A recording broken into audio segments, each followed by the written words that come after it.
Hai, perkenalkan nama saya Misel Harmain, NIM 220611040320 dari Fakultas Ekonomi dan Bisnis Universitas Samratulangi, Prodi Akuntansi, kelas C6. Di sini saya akan mempresentasikan materi yaitu bahasa yang lugas dalam genre makro. Kita masuk di bagian A, yaitu pengantar.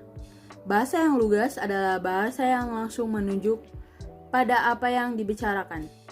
Kalimat-kalimat yang disusun tidak akan menimbulkan makna ganda. Sekurang-kurangnya ada 4 segi kebahasaan yang kaidahnya wajib dikuasai oleh para penulis atau penyusun genre makro.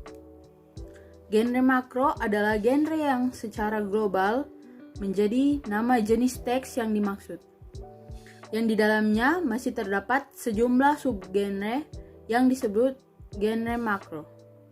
Beberapa contoh genre makro antara lain iklan, berita, editorial, artikel jurnal, brosur, ulasan buku atau review, dan surat.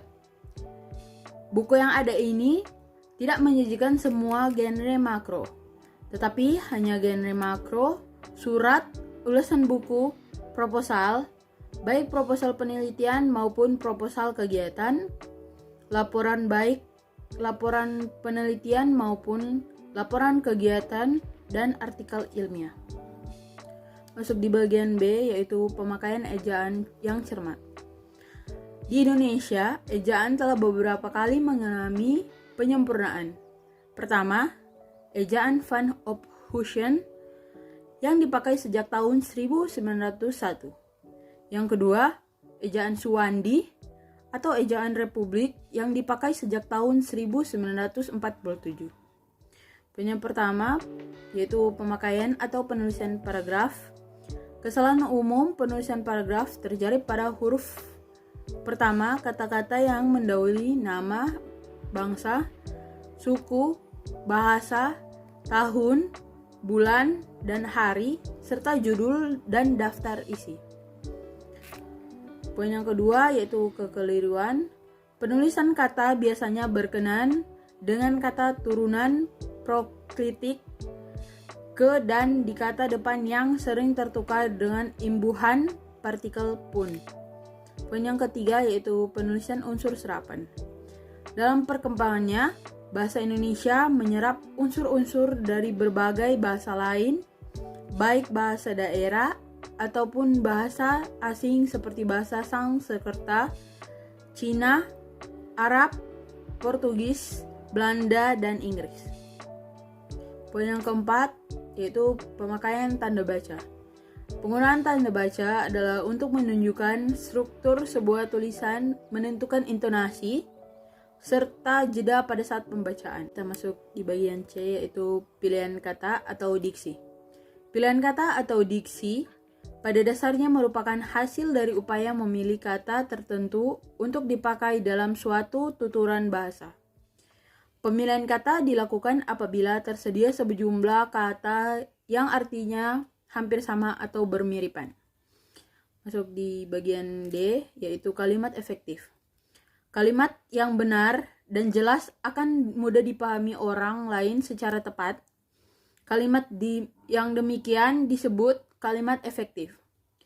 Sebuah kalimat efektif haruslah memiliki kemampuan menimbulkan kembali gagasan-gagasan pada pikiran pendengar atau pembaca, seperti apa yang terdapat pada pikiran penulis atau pembicara.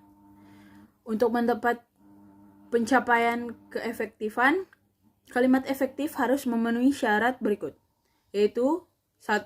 Kesatuan, 2. Kepaduan, 3. Keparalelan, 4. Ketepatan, 5. Kehematan, dan 6. Kelogisan. Masuk di bagian E, yaitu paragraf atau alinea. Paragraf atau alinea adalah suatu bentuk bahasa yang biasanya merupakan hasil penggabungan beberapa kalimat. Dalam kenyataannya, kadang-kadang kita menemukan alinea yang hanya terdiri atas satu kalimat, dan hal itu memang dimungkinkan. 1. Syarat-syarat pembentukan paragraf. Paragraf yang efektif harus memenuhi 2 syarat, yaitu 1. Adanya kesatuan, dan 2. Adanya kepaduan. 1. Kesatuan paragraf. Sebuah paragraf dikatakan mempunyai kesatuan jika seluruh kalimat dalam paragraf hanya membicarakan satu ide pokok, satu topik, atau atau masalah. Jika di dalam sebuah paragraf terdapat kalimat yang menyimpang dari masalah yang sedang dibicarakan, berarti dalam paragraf itu terdapat lebih dari satu ide. Yang kedua, kepaduan paragraf. Seperti halnya persyaratan kalimat efektif, dalam paragraf juga dikenal kepaduan atau koherensi. Koherensi paragraf akan terwujud jika aliran kalimat berjalan mulus dan lancar serta logis. Poin yang kedua yaitu letak kalimat topik. Sebuah paragraf dibangun oleh beberapa kalimat yang saling menunjang dan hanya mengandung satu gagasan pokok dan dijelaskan oleh beberapa gagasan penunjang. Poin yang ketiga yaitu jenis paragraf berdasarkan fungsi dalam karangan.